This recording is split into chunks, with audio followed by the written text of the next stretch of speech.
Good evening सर्वांना.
आज आपलं डे 3 डेमो लेक्चरचा तिसरा दिवस आहे.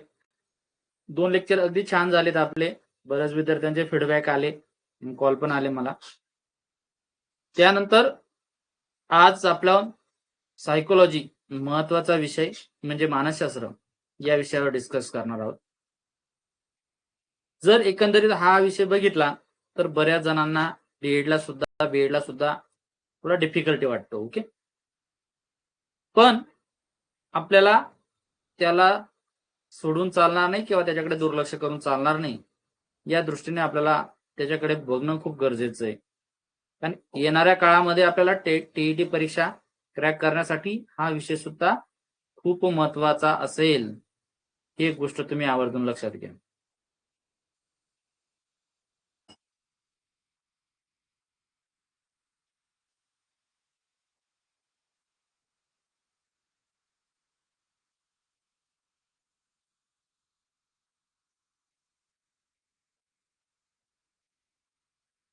या विषयाचा आज आपण सिलेबस बघणार आहोत, डिकोडिंग बघणार आहोत. शिक्षक पात्रता परीक्षा पेपर 1 आणि पेपर 2 यासाठी अत्यंत महत्वाचा विषय म्हणजे मानसशास्त्र, सायकोलॉजी. अभ्यासक्रमामध्ये जर बघितलं तर तुमच्या लक्षात येईल की मी त्यात अगदी बारकावे लक्षात घेऊन विश्लेषण केलंय.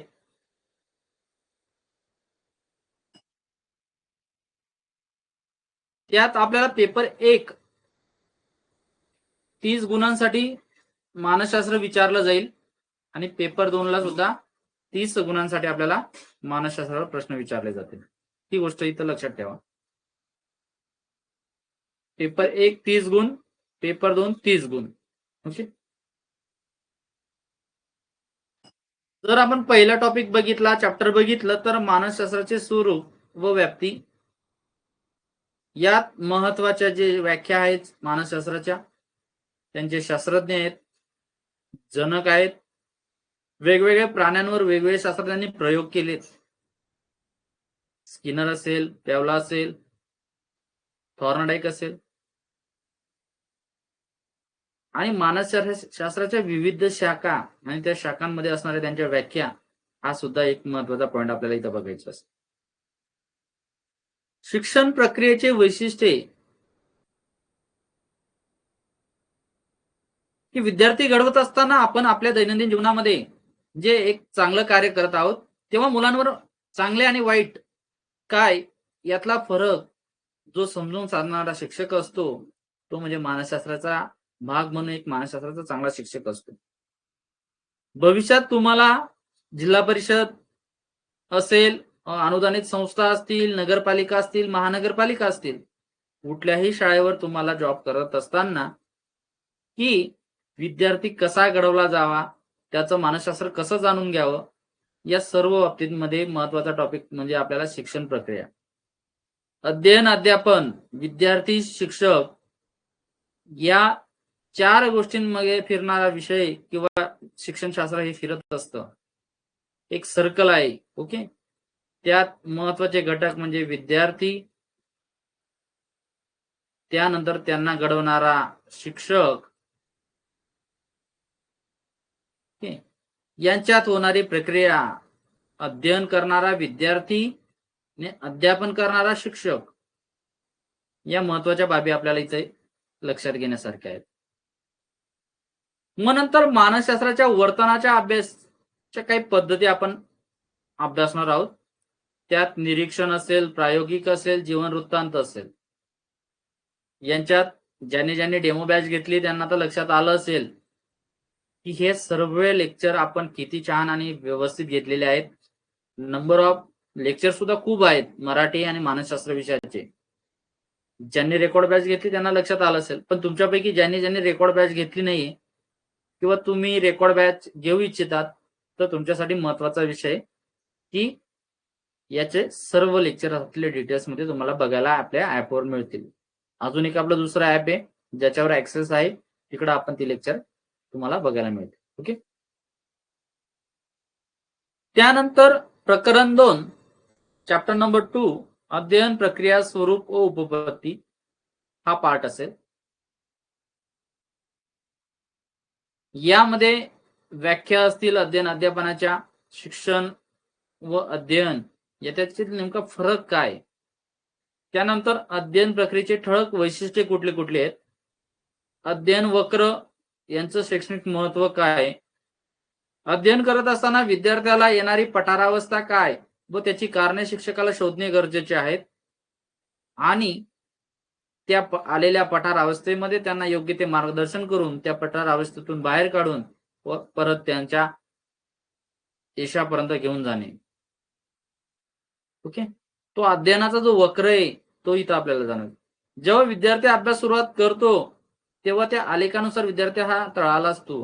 मग थोडा थोडा तो अभ्यासात सातत्य ठेवतो आणि त्याचा हा कर असा वाढत जातो. त्याला इथं थोडं यश मिळतं आणि परत त्याला अभ्यास करायचा वाटतो, पण त्याला येणाऱ्या काळामध्ये परत कंटाळा येतो म्हणून तो थोडा डाऊन होतो. मग ही पठारावस्था, ही इथं येणारी जी अवस्था आहे हिला म्हटलं जातं पठारावस्था. की त्या काळात विद्यार्थ्याचं मन लागत नाही, अभ्यास करावासा वाटत नाही. मग ही पठारावस्था घालवण्यासाठी शिक्षकाने कुठले कुठले प्रयत्न करावे आणि ही कारण येण्याची कारण काय हे याच्यात आपल्याला बघायचंय. मग त्यानंतर ही पठारावस्था घालवल्यानंतर विद्यार्थी जोराने अभ्यास करतो आणि त्याच्या यशापर्यंत पोहोचतो. हे त्याचं यश असतं, सक्सेस असतं. त्यानंतर अध्ययनाच्या उपपत्त्यांची वैशिष्ट्य आणि त्यांचे शैक्षणिक महत्व काय या बाबतीत सुद्धा आपण जाणून घेणार आहोत. त्यानंतर त्या अध्ययनाच्या ज्या उपपत्त्या आहेत त्या उपपत्त्यामध्ये जर आपण एक एक बघितलं तर तुमच्या लक्षात येईल.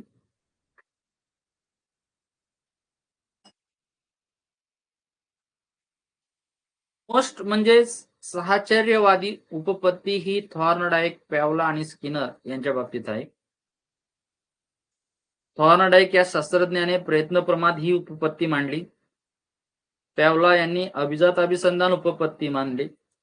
स्किनर यांनी साधक अभिसंधान उपपत्ती मांडली.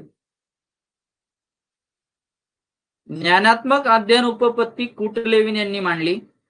समाकारवादी उपपत्ती, समाष्टवादी उपपत्ती तिला म्हटलं जातं. त्यानंतर अध्ययन अनुदेशन उपपत्ती आसुबेल यांची आहे. अध्ययन विषयक ज्ञानात्मक उपपत्ती ही जेराम ब्रुनर यांची आहे. की या उपपत्तींचं अध्ययनात आणि अध्यापनात महत्व काय. प्रयत्न प्रमाद, ओके, मांजर असेल, कुत्रा असेल, कबूतर असेल, हे वेगवेगळे प्रयोग थॉर्नडाईक, पॅवला आणि स्किनर यांनी केले. प्रयत्न प्रमाद पद्धतीमध्ये थॉर्नडाईक यांनी कुत्र्यावर प्रयोग केला होता. एक पिंजऱ्यामध्ये कुत्रा ठेवून कुत्र्याच्या समोर एक ठराविक अन्न पदार्थ दिले जातात की जे त्याच्या आवडीचे आहेत, आणि कुत्रा जेव्हा समोर येतो तेव्हा ते घेण्याचा प्रयत्न करत असतो. म्हणजे आपल्याला जेव्हा गरज निर्माण होते तेव्हा आपण प्रयत्न करत असतो. ही उपपत्ती त्याच्यामध्ये आहे. आणि त्यात एक घंटा वाजवली जाते आणि कुत्र्याची जी लाळ असते तिचं काउंटिंग केलं जातं. कालांतराने ही थाळी न आणता थाळी न आणता, पदार्थ न आणता फक्त घंटा वाजवली जाते आणि कुत्र्याला ती घंटा वाजल्यावर वाटतं की आता आपल्यासाठी काहीतरी पदार्थ येत आहेत. मग कुत्रा तो त्यांच्या प्रयत्नातून त्याला ती गोष्ट जाणवू लागते. ही उपपत्ती आपल्याला इथं बघायची. अशा प्रकारच्या या उपपत्त्या आपण डिटेल्समध्ये घेतल्या आहेत. आगामी काळात लाईव्ह लेक्चर घेणार, याच्यात आपण अजून डीपमध्ये जाणार आहोत. चॅप्टर नंबर 3 असेल, अध्ययनावर परिणाम करणारे महत्वाचे घटक असतील, ज्यात अनुवंश, परिसर, अवबोध, अवबोधातील आकृती आणि पार्श्वभूमी, अवबोधातील दोष, अनुवंश किती महत्वाचा आहे आणि परिसर किती महत्वाचा आहे, हे या चॅप्टरवर आपल्याला महत्वाचे. बऱ्यापैकी प्रश्न याच्यावर विचारले जातात. प्रतिमा, इमेज, कल्पना, इमॅजिनेशन, प्रतिमांचे प्रकार हे सुद्धा जाणवायचे. कल्पनांचे प्रकार, पुनरुत्पादित, रचनात्मक, सृजनात्मक आणि अनुकरणात्मक हे कल्पनेचे प्रकार आहेत. यांच्यावर डीप मध्ये प्रश्न आपल्याला विचारले जातात. मानसशास्त्र हा असा विषय आहे, बाल मानसशास्त्र व अध्यापनाचे मानसशास्त्र म्हटलं जातं. याच्यात बालकाचा अभ्यास, ओके,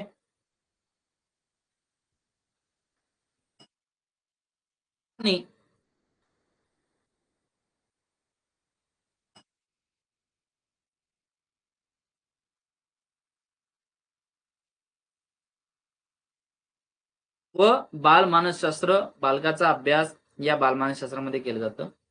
आणि अध्यापनाचं मानसशास्त्र, ज्यात अध्ययन आणि अध्यापन, शिकणे आणि शिकवणे या बाबतीचा अभ्यास केला जातो. ओके, अशा प्रकारे अध्यापनाच्या रिलेटेड गोष्टी तिथं तुमच्या लक्षात येत असते. त्यानंतर पुढचं जर चॅप्टर बघितलं,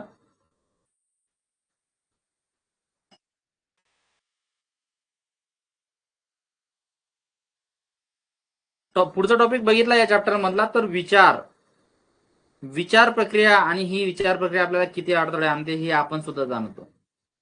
टीईटीची जाहिरात किती येईल, कधी येईल, परीक्षा केव्हा होईल, मी पास होईल का, मी पास झालो तर टेट केव्हा होईल, टेट मी पास होईल का, मी नापास झालो तर, मला टेट देता नाही आली तर, किंवा मी टेट फेल झालो तर, 20-30 हजार शिक्षक भरती झाली तर, ही अशी विचार प्रक्रिया आपल्या दैनंदिन जीवनामध्ये आपल्याला अडथळे आणण्यासाठी प्रयत्न करत असते. त्यानंतर स्मरण, आपण काय लक्षात ठेवतो त्या सर्व गोष्टी या स्मरणामध्ये जातात. विस्मरण, चांगल्या गोष्टी लक्षात ठेवणे, दुःखद गोष्टी विसरून जाणे, सोडून देणे. अवधान, लक्षपूर्वक देणे, अभिरुची, आवड, प्रेरणा, मोटिवेशन, प्रेरणेचे प्रकार, गरजांचे किंवा अभिप्रेरणांचे शैक्षणिक महत्व, या सर्व प्रकारचा अभ्यास आपल्याला या चॅप्टर मध्ये किंवा एकंदरीत सिलेबस मध्ये केलेला आहे. त्यानंतर बुद्धिमत्ता, स्वरूप, व्याख्या, पारंपरिक संबोध, बहुघटक, सर्वसाधारण बुद्ध्यांक, त्यांचं महत्व, बुद्धिमापन कसोट्या, भावनिक बुद्धिमत्तेचे पैलू इत्यादी चॅप्टर नंबर 3 मध्ये आपल्याला बघायचंय, अभ्यासायचंय.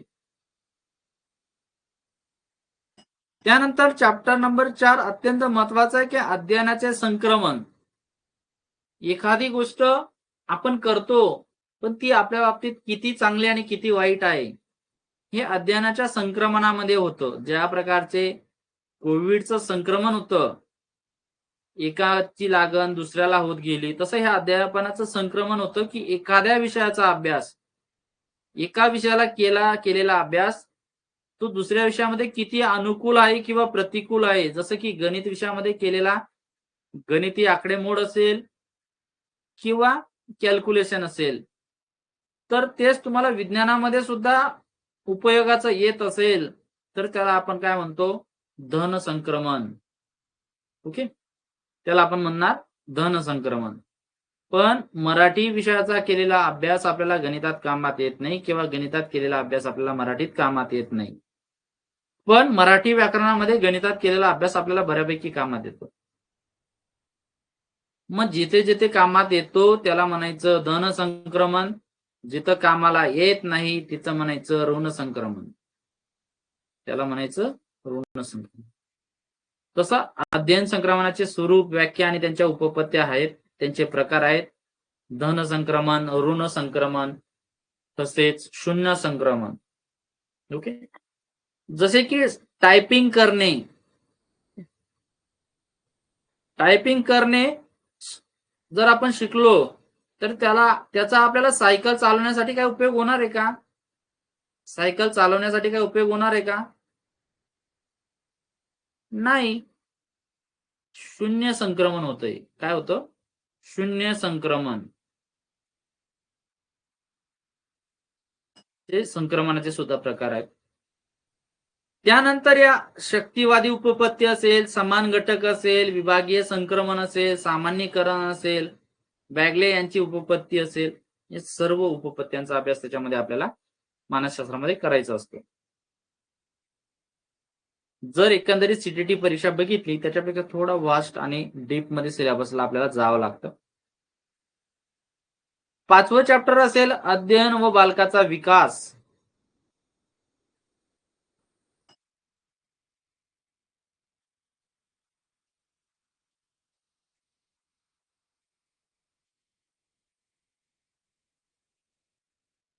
पाचवं चॅप्टर असेल अध्ययन व बालकाचा विकास.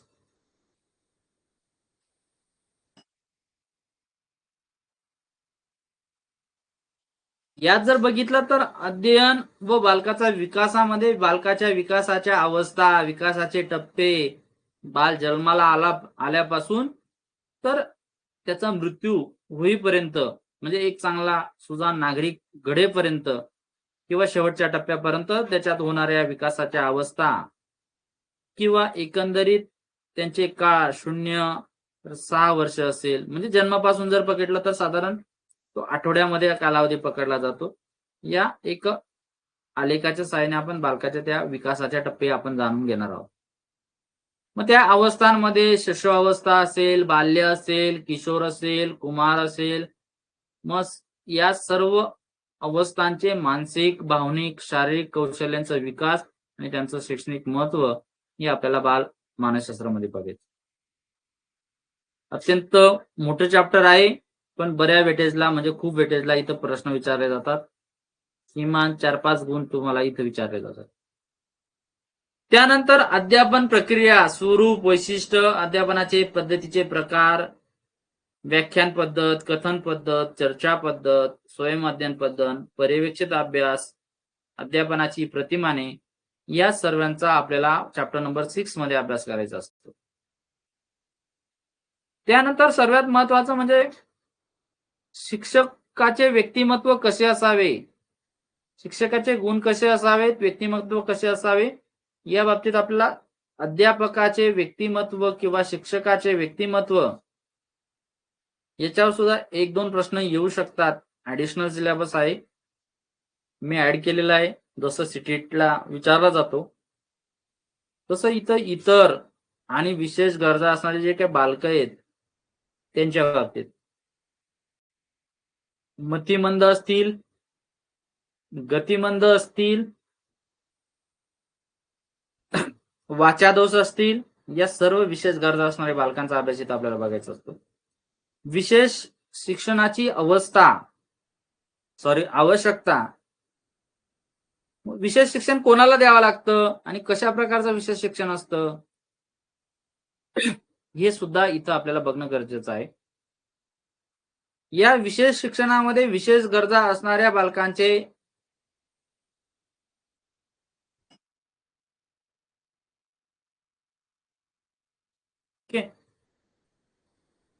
संवर्धन आणि सुविधा यांचं पोषण सुद्धा आपल्याला बघायला मिळतं. प्रतिभावंत, सृजनशील, बहिरे, श्रवण दोष, अपंग, अस्थिव्यंग, अध्ययनक्षम आणि अक्षम, तसेच मतिमंद, दृष्टीदोष, बाल गुन्हेगार इत्यादी बाबतीत आपल्याला बाल मानसशास्त्राचे जनक अरिस्टॉटल, मोहन सर, बाल मानसशास्त्राचे जनक जर बघितलं तर अरिस्टॉटल आहेत. यांनी या बाबतीत अभ्यास केला. एक प्रयोगशाळा सुरू केली होती लाइप्झिग इथं. ओके. ग्रीक तत्त्ववेत्ते होते. त्यांनी खऱ्या मानसशास्त्राची सुरुवात केली, म्हणून त्यांना मानसशास्त्राचे जनक म्हटलं जातं.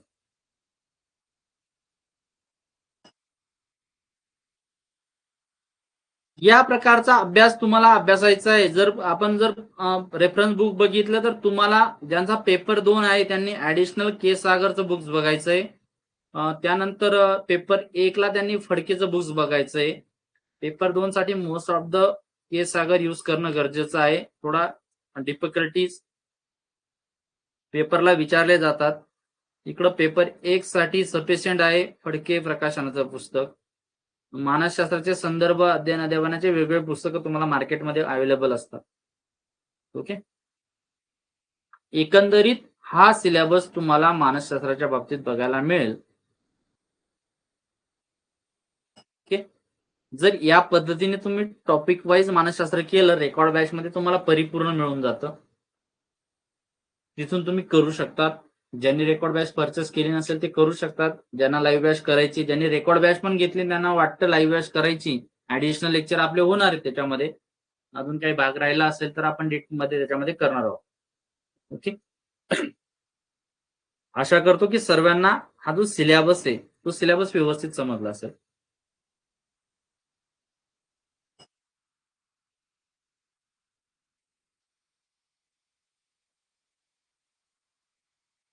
सिलेबस क्लिअर झालाय सर्वांना? चॅट बॉक्सला सर्वांनी सांगा मला सिलेबस कळालाय.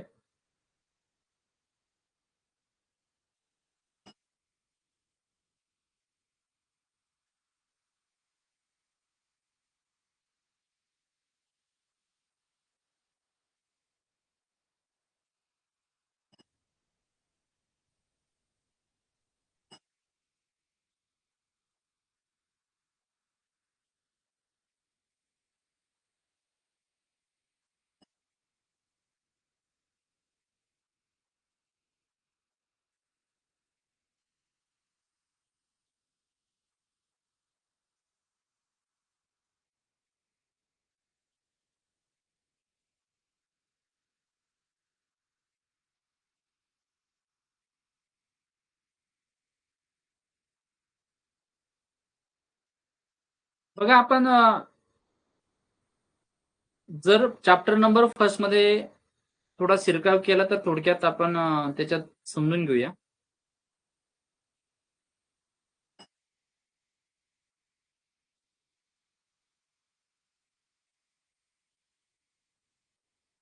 अध्यापनाचे मानसशास्त्र या चॅप्टरमध्ये जर आपण बघितलं तर तुमच्या लक्षात येईल की मानसशास्त्राचा थोडा इतिहास, त्याच्या व्याख्या या चॅप्टरमध्ये आपल्याला बघायला मिळतात.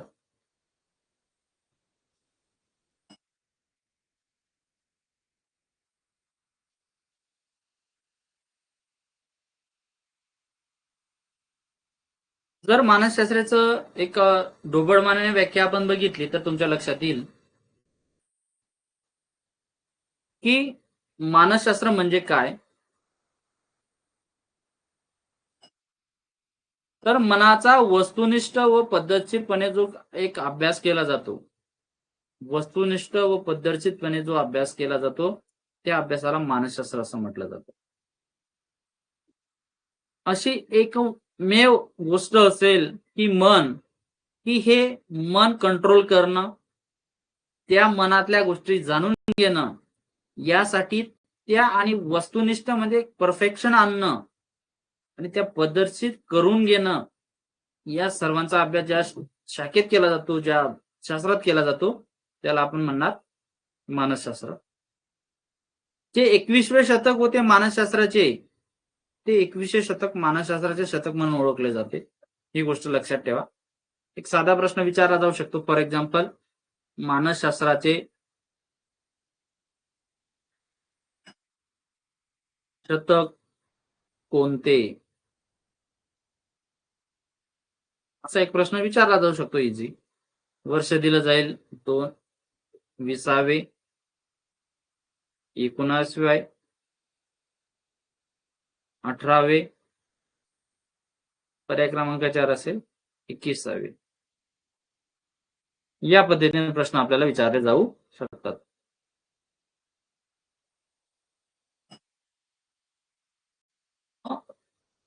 योग्य आन्सर देणं आपल्याला उचित असेल की 21वे शतक हे मानसशास्त्राचे शतक.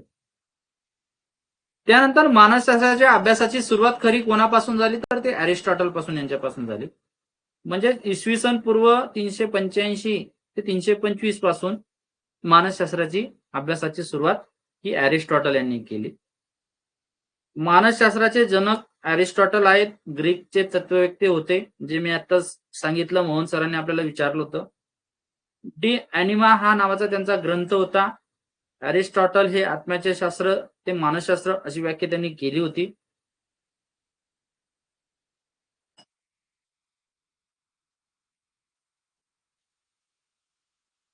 त्यानंतर प्लेटो होते, ग्रीक तत्ववेत्ते होते. त्यांनी ग्रंथ व रिपब्लिक, त्यांचा जो ग्रंथ होता त्याचं नाव होतं रिपब्लिक. या ग्रंथात व्यक्ती भिन्नतेविषयी विचार मांडले की प्रत्येक व्यक्ती हा वेगवेगळा आहे, प्रत्येक व्यक्तीमध्ये व्यक्ती भिन्नता आहे. बघा, आपण दैनंदिन जीवनामध्ये जगत असताना आपल्याला अनेक प्रकारचे वेगवेगळे लोक मिळत असतात, भेटत असतात, आणि या प्रत्येकाची व्यक्ती विचार करण्याची क्षमता ही वेगळी आहे, भिन्नता आहे. कवी टेलियन हे रोमन शिक्षण तज्ञ होते. त्यांनी तक्ता तयार करायच्या निवडीत व्यक्तीची बुद्धिमत्ता लक्षात घ्यावी अशा प्रकारचं वक्तव्य केलं होतं. त्यानंतर सायकोलॉजी हा ग्रीक शब्दापासून तयार झालेला आहे, हे सुद्धा लक्षात घ्या. याच्यावर सुद्धा प्रश्न विचारला जाईल. सायकोलॉजी, ओके, सायकोलॉजी हा जो शब्द आहे हा कुठल्या शब्दातून आलेला आहे? ग्रीक आहे, लॅटिन आहे, ओके, रोमन आहे, असा प्रश्न विचारला जाऊ शकतो. सायको म्हणजे काय? आत्मा, आणि लोगस म्हणजे विचार. आत्म्यासंबंधी चर्चा करणारे शास्त्र ते सायकोलॉजी, ते मानसशास्त्र असं म्हटलं जातं. त्यानंतर मॅकडुगल म्हणून एक शास्त्रज्ञ होते. त्यांनी सुद्धा एक मानसशास्त्राची व्याख्या केली होती की मनाचा अभ्यास करणारे शास्त्र ते मानसशास्त्र असं त्यांनी आपल्याला सांगितलं होतं. लक्षात कसं ठेवायचं? ट्रिक्स ठेवायची. मनाचा अभ्यास मॅकडुगल, आत्म्याचे शास्त्र ते मानसशास्त्र. ओके, मानसशास्त्र हे मानवी मनाचे अनुभव मिश्रित व वर्णनात्मक शास्त्र होय, अशी सुद्धा एक व्याख्या आपल्याला सांगितलेली आहे. हा प्रश्न बऱ्याचदा विचारला गेला आहे. साधारण 2013-14च्या परीक्षेला विचारलं गेलं होतं की मानसशास्त्राची पहिली जी मानसशास्त्राची प्रयोगशाळा होती ती 1879 मध्ये लाइप्झिग या विद्यापीठात विल्यम हुंट यांनी सुरू केली. हा प्रश्न विचारला गेला होता. IMP sentence important.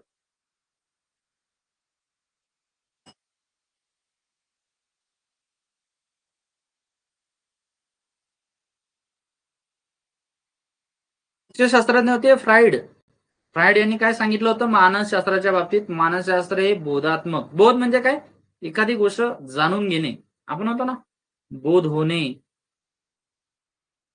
किंवा अबोधात्मक यांच्या जाणीवांचा अभ्यास करणारे शास्त्र आहे. भावनिकता म्हणतो ना, भावनिकता आपण, त्याच्यातला बोध, किंवा एखादी गोष्ट आपल्याला सांगितली गेली तर ती गोष्ट आपण किती आत्मसात केली. बोध म्हणजे काय? आत्मसात करणे. आत्मसात करणे. अबोध म्हणजे काय? न आत्मसात करणे. जी गोष्ट आपल्या लक्षात राहत नाही किंवा आपण घेत नाही, त्या गोष्टीला आपण आत्मसात करत नाही, त्याला अवबोध म्हटलं जातं. आणि आत्मसात केली जाते त्या गोष्टीला म्हटलं जातं अवबोध. ओके, जी गोष्ट आपण काही घेत नाही, आपल्याला सांगितली जाते पण तिचा काही बोध करून घेत नाही, ती गोष्ट येते अवबोधात्मक मध्ये, आणि जी आत्मसात केली जाते ती होते बोधात्मक मध्ये. त्यानंतर वॅटसन यांनी मानवी वर्तनाचे शास्त्र ते मानसशास्त्र अशी व्याख्या केली. महत्वाचे शास्त्रज्ञ आहेत, यांच्यावर सुद्धा व्याख्या विचारली गेली. बऱ्याच व्याख्या विचारल्या जातात परीक्षेला. मन अनुभव व वर्तनाचे शास्त्र. मॉर्गन किंग अँड रॉबिन्स ही व्याख्या विचारली गेली होती. रॉबन मानव व मानवोत्तर प्राण्याचे वर्तनाचे शास्त्र ते मानसशास्त्र. वरचं सूत्र सुद्धा विचारलं गेलेलं आहे. क्वेश्चन पेपर बघा, लक्षात येईल. BSOR. बी म्हणजे बिहेवियर, एस म्हणजे स्टिम्युलस, ओ म्हणजे ऑर्गॅनिझम्स आणि आर म्हणजे रिस्पॉन्स. तुमचं वर्तन हे तुमचं समोरचा उद्दीपक, तुमचा जीव आणि तुमच्या प्रतिक्रिया यावर अवलंबून असतात, असं वुडवर्थ त्यांनी सांगितलं होतं.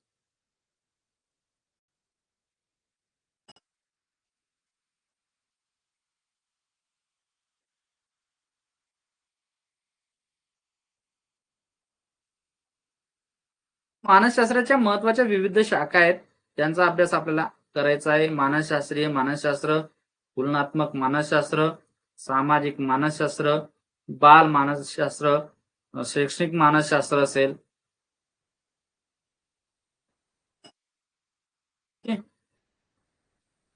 झट्ट यांनी एक व्याख्या सांगितली की शिकणाऱ्याच्या वर्तनाचा व त्या वर्तनाशी मुळाशी असणाऱ्या प्रेरणेचा अभ्यास करणारे शास्त्र म्हणजे शैक्षणिक मानसशास्त्र.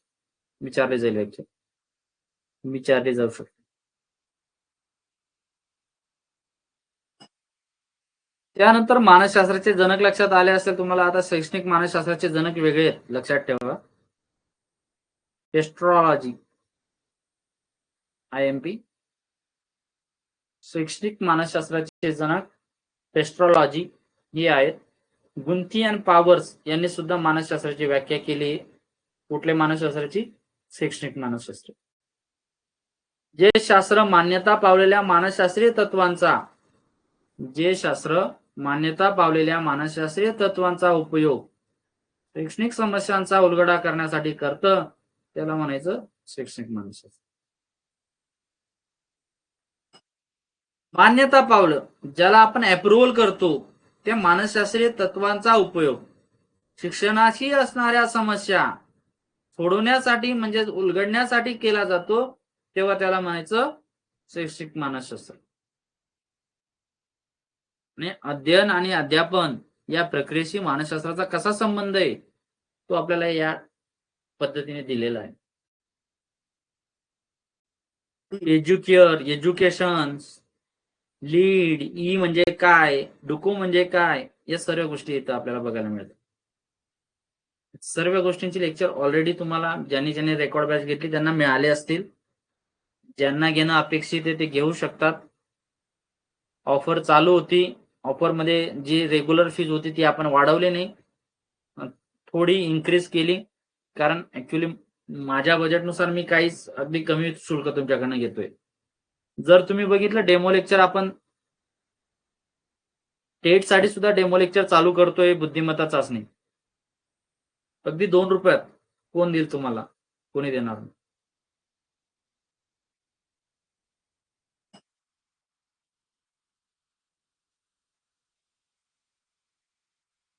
क्लिअर आहे तुम्हाला? समजलं सर्वांना? सायकोलॉजीचा सिलेबस व्यवस्थित समजला असेल. मी आज बरेच भावी शिक्षकांना कॉल केले होते. लेक्चर करा, लाईव्ह लेक्चर करा, समजेल. लाईव्ह लेक्चर काय लक्षात येईल.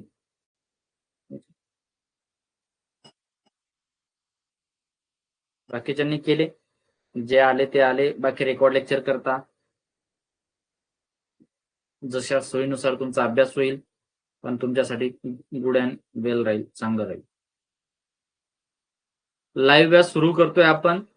तुमच्या सर्वांकडनं सहकार्याची अपेक्षा आहे.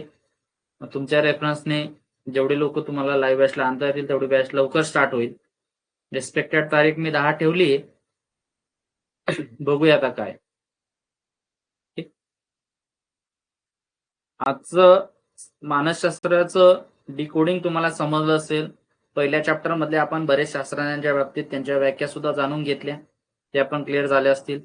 मानसशास्त्राचे जनक कोण कोण आहेत, शैक्षणिक मानसशास्त्राचे जनक आणि आपले जे मानसशास्त्र आहे ते मानसशास्त्राचे जनक हे काय आहेत हे तुमच्या लक्षात आलं असेल.